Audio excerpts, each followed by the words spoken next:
Is US looking for a new Cold War rival?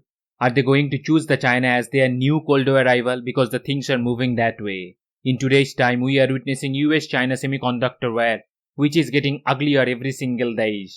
And it has opened a new front between the US and the China after the US opened a front against Russia, using Ukraine as a pawn.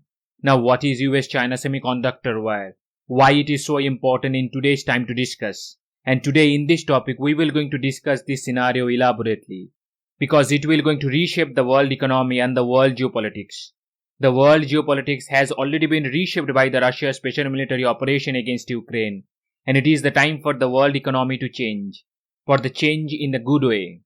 And it is all happening because of the Biden administration decision to erect the barriers of entry to the China's market by limiting the ability of the US firms to sell the equipments and technology to the Chinese counterparts.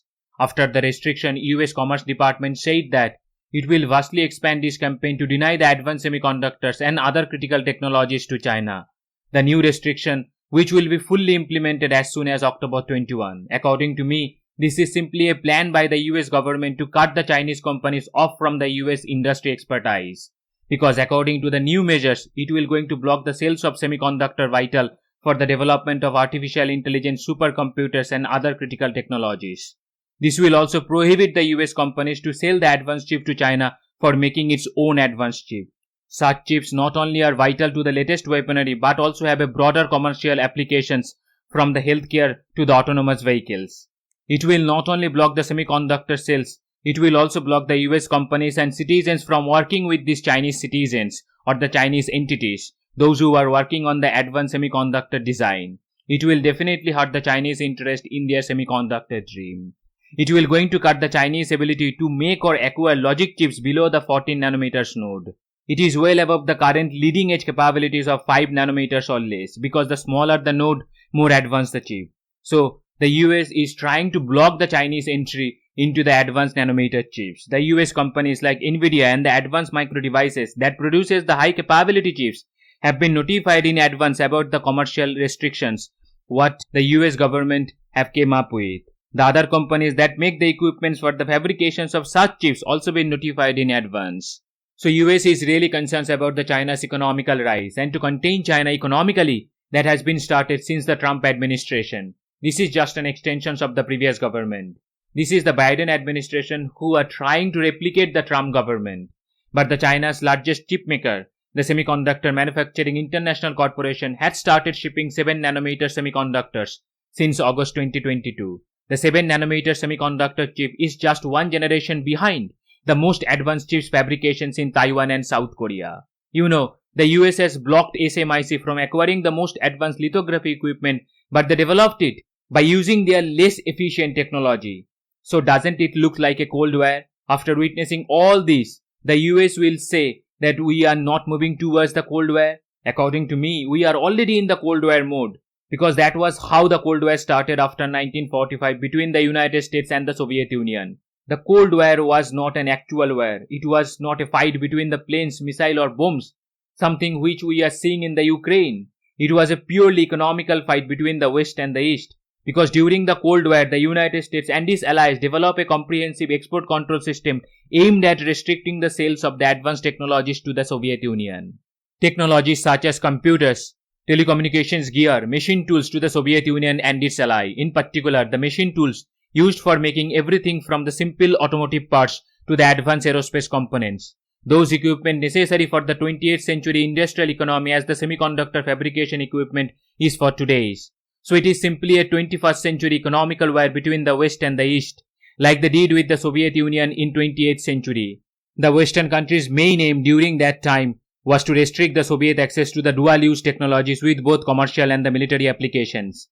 Their purpose was not just to keep the Soviet Union from the developing its own military capacity, but to slow its growth as an advanced industrial economy.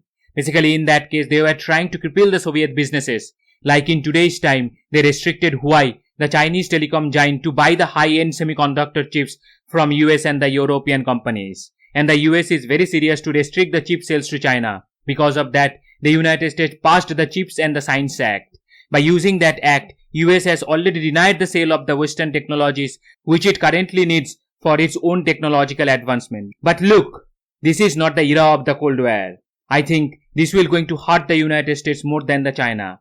But I have already came up with an conclusions like this after looking at the semiconductor company's stock. They are all sliding. They are all downgrading. Their stocks are touching the Nadi. The share prices of Nvidia and the advanced micro devices are down almost 60% this year. Asia's top chip market shares has also tumbled. After US announcement, the global chip market has been erased by more than $240 billion. Not only US chipmakers are losing their value, the Taiwan Semiconductor Manufacturing Company, the TSMC share also plunged a record 8.3%. The Samsung Electronics and the Tokyo Electronics also declined. The Samsung lost as much as 3.9%, the most in a year.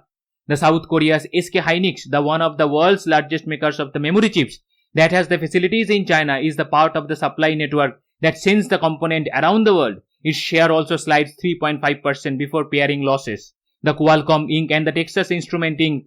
also down more than 1% before the bell. So it is really hurting the US market more than the others, and the Biden administration is well aware of these dilemmas. But the question is how they will going to block China, because China is already a developed nation. They have the world's second largest economy, whose size is around $20 trillion according to the PPP, that means the purchasing power parity.